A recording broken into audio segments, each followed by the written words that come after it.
Hello दोस्तों, नमस्कार। SM किसी चैनल में मैं आप सब लोगों का दिल से बहुत बहुत स्वागत करता हूं। दोस्तों, इस वीडियो में हम लोग बात करने वाले एक बहुत ही ज़बरदस्त खबर के बारे में। मतलब देखिए, आप सभी लोगों को पता ही है, फाइनेंस ये एकदम ही ज़बरदस्त सेक्टर है। बट ज़बरदस्त सेक्टर मतलब किसके लिए? तो दोस्तों, ऐसी इकोनॉमी के लिए जो कि ग्रोइंग है।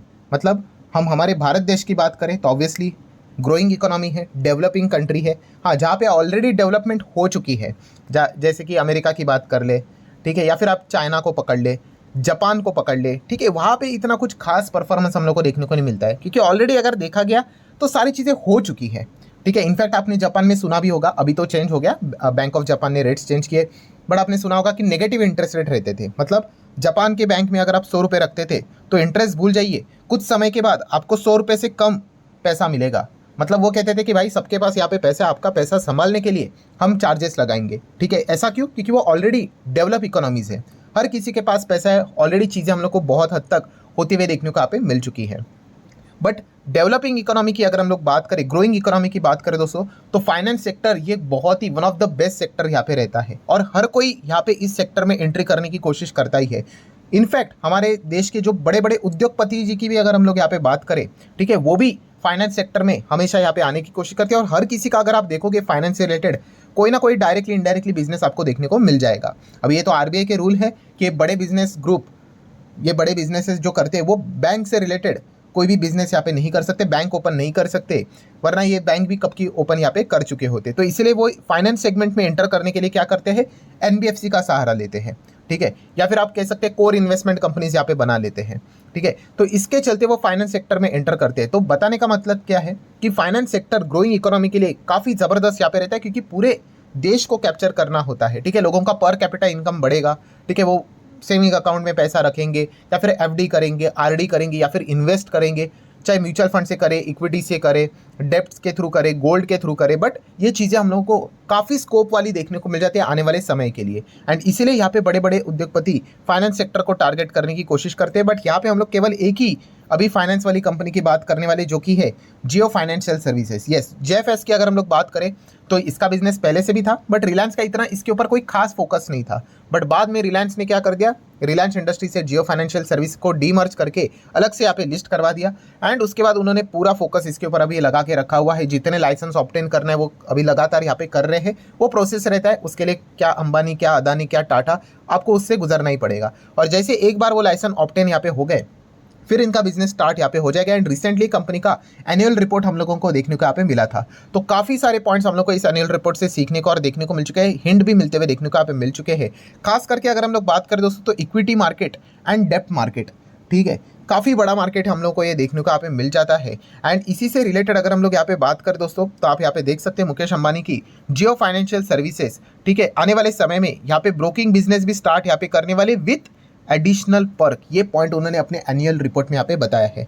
सो जैसे कि मैंने आप लोगों को कहा था कि किसी भी सेक्टर में अगर न्यू एंट्री करनी है तो आपके पास दो ऑप्शंस होते हैं। अगर आपको अच्छा बिजनेस के स्टार्ट, मतलब अच्छी स्टार्ट लेनी है तो, ठीक है, अगर ऑलरेडी एग्जिस्टिंग मार्केट है उसमें अगर आप एक नए प्लेयर हो तो मार्केट आपको क्यों यहाँ पे मतलब भाव देगा, या फिर आपके पास क्यों यहाँ पे आएगा? तो दो ही ऑप्शन रहते हैं, आइदर जो सर्विसेज मार्केट में अवेलेबल है वही चीज़ें आप फ्री में अवेलेबल करवा दो।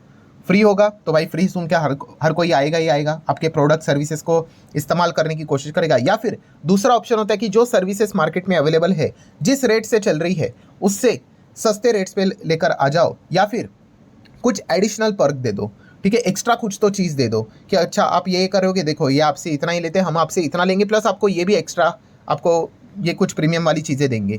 तो इस प्रकार से आप क्या कर सकते हो, मार्केट में अच्छी तरीके से एंटर कर सकते हैं। एंड वही प्लान जेएफएस भी यहाँ पे फिलहाल यहाँ पे कर चुका है। ब्रोकिंग इंडस्ट्री में भाई इनका एंट्री यहाँ पे होते हुए देखने को मिलने वाला है। एंड एडिशनल पर्क के साथ ये ब्रोकिंग बिजनेस को अभी यहाँ पे करने वाले हैं। मतलब अगर हम लोग यहाँ पे बात करें दोस्तों, तो जियो यहाँ पे एक wide range of investment product का यहाँ पे मतलब आप कह सकते हो ऑप्शंस अवेलेबल करके यहाँ पे रखने वाले हैं अपने कस्टमर्स के लिए, ठीक है, क्योंकि आपको पता है बहुत ही ज़बरदस्त कॉम्पिटिटिव ये मार्केट हम लोग को देखने को यहाँ पे मिल जाती है। मतलब अगर आप यहाँ पे देखोगे तो उन्होंने कहा कि ये जो ब्रोकरेज सर्विसेज वाला बिजनेस इनका स्टार्ट एनेबल यहाँ पे होने वाला है, ऑब्वियसली प्रपोज्ड है, सारी चीज़ें अभी हम लोग को धीमे धीमे देखने को यहाँ पे मिल जाएगी, ठीक है। तो इसमें वो क्या क्या चीज़ें एनेबल करके रखेंगे क्लाइंट्स के लिए, कि आप स्टॉक में निवेश कर सकते हो, आप चाहो तो बॉन्ड में भी निवेश कर सकते हो, म्यूचुअल फंड में भी करना है तो उसकी भी सुविधा है वो देके रखेंगे, अदर सिक्योरिटीज़ में भी अगर आपको निवेश करना है तो उसकी भी सर्विसेज वो यहाँ पे स्टार्ट यहाँ पे करने वाले, एंड वो भी back by the expert investment advice and comprehensive market research, उसके थ्रू ये सारी चीज़ें वो यहाँ पे करने वाले हैं। प्लस उसी के साथ साथ यहाँ पे वो क्या करने वाले और चीज़ें, तो फंड मैनेजमेंट सर्विसेज भी वो ऑफर करने वाले हैं थ्रू जो जॉइंट वेंचर हम लोग को देखने को मिला था ब्लैक रॉक की अगर हम लोग बात करें तो, और वो किसके लिए रहेगा, हाई नेट वर्थ इंडिविजुअल्स के लिए। मतलब यहाँ पे हम कह सकते हैं वो रिटेलर्स को भी टारगेट करेंगे, जो कि हम लोगों ने ऊपर वाली जो सर्विसेज यहाँ पे देख ली, ठीक है। एंड उसी के साथ साथ अगर आपको फंड यहाँ पे मैनेज यहाँ पे करवाना है, सो हाई नेटवर्थ इंडिविजुअल्स को भी यहाँ पे वो टारगेट करेंगे, जहाँ पे उन्होंने joint venture already black rock के साथ ओपन करके रखा हुआ है, तो वो भी सर्विसेज वो यहाँ पे ऑफर करते हुए देखने को मिलेंगे। सिर्फ इतना ही नहीं, तो एडिशनल पर्क वो क्या क्या यहाँ पे ऑफर और करने वाले हैं। तो दोस्तों जियो फाइनेंशियल सर्विसेज ने एक और सब्सिडरी ओपन करके रखी हुई है जिसका नाम है JPBL, बोले तो जियो पेमेंट बैंक लिमिटेड, ठीक है। तो यहाँ पे इनका जो बिजनेस यहाँ पे रहेगा, पेटीएम पेमेंट बैंक कैसे था वैसा हम लोगों को जियो पेमेंट बैंक देखने को यहाँ पे मिल रहा है। एंड इसमें अगर हम लोग यहाँ पे बात करें दोस्तों, तो वहाँ पे सेविंग एंड डिपॉजिट अकाउंट्स आप लोगों को देखने को यहाँ पे मिल जाएंगे with the comprehensive interest rate, मतलब अच्छे रेट्स। बाकी जो मार्केट में आपको अगर मान लो 6% मिल रहा है तो ये 6% से ज़्यादा देने की कोशिश करेंगे, 7 मिल रहा है तो 7 से ज़्यादा देने की कोशिश करेंगे। सो ये ऑफर भी वो यहाँ पे अपने कस्टमर के लिए यहाँ पे रखने वाले हैं। एंड जैसे कि अभी आप लोगों को यहाँ पे बताया कि असेट मैनेजमेंट कंपनी जो ब्लैक रॉक है उनके साथ भी वो इन्वेस्टमेंट अपॉर्चुनिटीज़ यहाँ पे प्रोवाइड करते हुए देखने को यहाँ पे मिलने वाले हैं। सो डेफिनेटली हम यहाँ पे कह सकते हैं बहुत बड़े स्तर के ऊपर ये एंट्री लेने की तैयारी यहाँ पे कर रहे हैं। एंड इसी चीज़ के चलते हम डेफिनेटली कह सकते हैं कॉम्पिटिशन जो ये इस सेक्टर में ऑलरेडी ज़बरदस्त देखने को मिल रहा है, वो और भी ज़बरदस्त तरीके से हम लोग को बढ़ते हुए देखने को यहाँ पे मिलने वाला है। सो जैसे कि आप लोगों को यहाँ पे पता है कि Jio financial services just a matter of time, आज नहीं तो कल, नहीं तो परसों, नहीं तो नरसों, कभी ना कभी अनाउंसमेंट हो ही जाएगा। सो ब्रोकिंग इंडस्ट्री में एंटर करेंगे, सो पूरे मार्केट को यहाँ पे वो यहाँ पे हिलाकर यहाँ पे रख सकते हैं, ठीक है, क्योंकि उनका जो स्टाइल रहता है कुछ वैसे रहता है। तो ग्रो की बात करें, जीरोदा की बात करें, अपस्टॉक की बात करें, इन्होंने ज़बरदस्त तरीके से यहाँ पे हम कह सकते हैं रिटेल इन्वेस्टर का जो मार्केट था वो इनके पास हम लोग को ज़्यादा देखने को मिल जाता है। नो डाउट इसमें एंजल वन भी आ जाता है। सो इनको काफ़ी ज़बरदस्त टक्कर हम लोग को जियो फाइनेंशियल्स की ओर से मिलते हुए देखने को मिल सकती है। देन मोतीलाल ओसवाल की बात करें तो ये भी फाइनेंस सेगमेंट में यहाँ पे काम करते हैं, तो इनको भी अच्छी खासी टक्कर यहाँ पे मिलेगी। ICICI सिक्योरिटीज़ को अच्छी टक्कर मिलेगी। आई गेस ये तो अभी डी लिस्ट यहाँ पे हो जाएंगे, ठीक है। सो बताने का मकसद क्या है, जो फाइनेंस सेक्टर है स्टॉक ब्रोकिंग से रिलेटेड, तो यहाँ पे तो मतलब कितने सारे प्लेयर्स आप लोगों को देखने को मिल जाते हैं, बट आधे कंपनीज को तो हम लोग को नाम भी नहीं पता है। बट ऑब्वियसली जब बहुत बड़ा हाथी हम लोग को एंटर करते हुए देखने को यहाँ पे मिल जाता है, सो डेफिनेटली वो डायरेक्टली यहाँ पे हम कह सकते हैं कि टॉप लीडर्स के साथ कम्पीट करते हुए देखने को यहाँ पे मिल जाएगा। एंड बाकी प्लेयर्स को इतना भी आसान होने वाला नहीं जिस प्रकार से उनका हिस्ट्री हम लोग को देखने को मिल चुका है। एंड पैसे की तो कमी है ही नहीं, ये भी पॉइंट हमें पता है। देन जैसे कि आपको बताया म्यूचुअल फंड इंडस्ट्री की बात करें तो ब्लैक रॉक के साथ AMC वाला बिजनेस तो सॉलिड ये करेंगे। तो HDFC AMC, बिरला की बात कर ले, मतलब आदित्य बिरला, सन लाइफ की बात कर ले, निप्पॉन, UTI की बात कर ले, ये 4 प्लेयर मार्केट में अवेलेबल है। तो इनके लिए भी हम यहाँ पे कह सकते हैं कि काफ़ी टफ कंपटीशन हम लोग को भविष्य में देखने को यहाँ पे मिलने वाला है। So whole conclusion is very simple दोस्तों, JFS पूरी तरीके से अभी तैयारी करके यहाँ पे बैठ चुका है, ठीक है। एक बार वो एंट्री करेंगे तो एग्रेसिवली वो यहाँ पे मार्केट को कैप्चर करने की कोशिश करेंगे। टेलीकॉम सेक्टर की अगर हम लोग बात करें तो हम लोगों ने देखा था वहाँ पे तो फ्री वाली चीज़ें यहाँ पे हुई थी, बट उसके बाद हम लोगों ने देखा कि कैसे जियो अभी हम लोग को टॉप 2 जो टेलीकॉम हम लोग को देखने को यहाँ पे मिल जाते हैं, ठीक है। एयरटेल एंड जियो वही देखने को मिल रहे हैं, बाकी तो ऑलरेडी मार्केट से हम लोग को बाहर होते हुए देखने को मिल चुके हैं। तो फाइनेंस सेक्टर में भी हम कह सकते हैं कि इसी प्रकार का रिवॉल्यूशन लाने के लिए वो कोशिश यहाँ पे करने वाले हैं। सो JFS की बात करें, ठीक है, स्टॉक तो अभी जस्ट स्टार्ट यहाँ पे हो चुका है।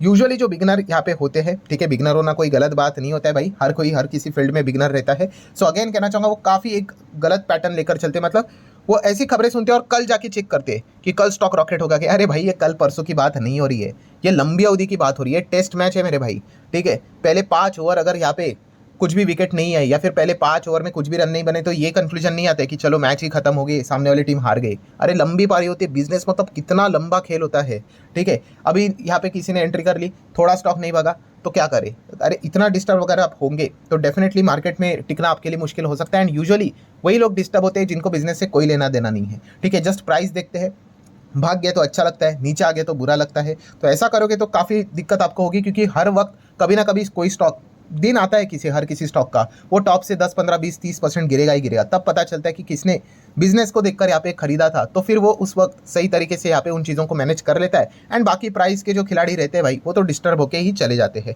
सो जेएफएस की बात करें, बाकी सारी चीज़ें तो हम लोगों ने मल्टीपल टाइम कवर की है, तो आपको पता भी है इनके काफ़ी सारे हम लोग को कंपनीज देखने को मिलेंगी, जैसे कि जियो फाइनेंशियल लिमिटेड, जियो इंश्योरेंस ब्रोकिंग लिमिटेड, देन जियो पेमेंट सोल्यूशन लिमिटेड, जियो वेंचर की अगर हम लोग यहाँ पे बात करें, ठीक है, वही पेमेंट बैंक की बात करें वो भी रहेगा। ऑब्वियसली इंश्योरेंस सेगमेंट भी हम लोग को भविष्य में देखने को मिलने वाला है। 2-2.25 लाख करोड़ का मार्केट कैप वाली कंपनी है। ऑब्वियसली प्रॉफिटेबिलिटी इतनी बड़ी नहीं है, बट मार्केट हमेशा फ्यूचर को देख के करंट लेवल पे वैल्यूएशन यहाँ पे देता है। बाकी शेयर होल्डिंग पैटर्न को तो मल्टीपल टाइम हम कवर यहाँ पे कर चुके हैं, प्रमोटर भी है एंड बाकी अदर शेयर होल्डिंग भी हम लोग को अच्छा ही देखने को यहाँ पे मिल रहा है। अभी व्हाट नेक्स्ट में, जैसे कि मैंने आप लोगों को बताया 30 अगस्त ये सबसे कीमती दिन यहाँ पे रहने वाला है, जहाँ पे जियो फाइनेंशियल सर्विसेज ने बताया कि वो अपनी ज़िंदगी का फर्स्ट एनुअल जनरल मीटिंग यहाँ पे होल्ड करने वाले हैं। सो आप ज़रूर यहाँ पे कह सकते कि 2 बजे 30 अगस्त की बात करें 2 बजे, ये काफ़ी इंपॉर्टेंट डे यहाँ पे रहेगा। तब आप ज़रूर जियो फाइनेंशियल सर्विसेज से रिलेटेड जो एजीएम रहेगी उसको जरूर आप अपने फोकस में रख सकते हो। वो देखने वाली बात रहेगी, वीडियो कॉन्फ्रेंसिंग के थ्रू रहती है, ऑडियो विजुअल मीन्स से भी रहती है, तो उसमें क्या आउटकम निकल कर आएगा वो देखने वाली बात होगी। क्या कोई अनाउंसमेंट होगा, कोई ऑफिशियल डेट यहाँ पे सामने आएगी? प्रोबेबली अगर देखा गया तो इसी में ही कुछ बड़े अनाउंसमेंट होने के चांसेस ज़्यादा हो सकते हैं करके, क्योंकि जनरल मीटिंग बोली मतलब शेयर होल्डर को ही वो एड्रेस यहाँ पे करने वाले। सो देख लेंगे क्या होता है करके। तो जितने इंपॉर्टेंट पॉइंट्स थे सारे यहाँ पे मैंने कवर कर लिए। वीडियो हेल्पफुल लगा होगा तो चाहो तो लाइक एंड शेयर कर सकते हो। कोई रिकमेंडेशन नहीं था कि खरीदो बेचो होल्ड करो एवरेज करो करके, जस्ट इन्फॉर्मेशन के लिए कवर किया था। मिलते हैं नेक्स्ट वीडियो में, तब तक के लिए बाय बाय।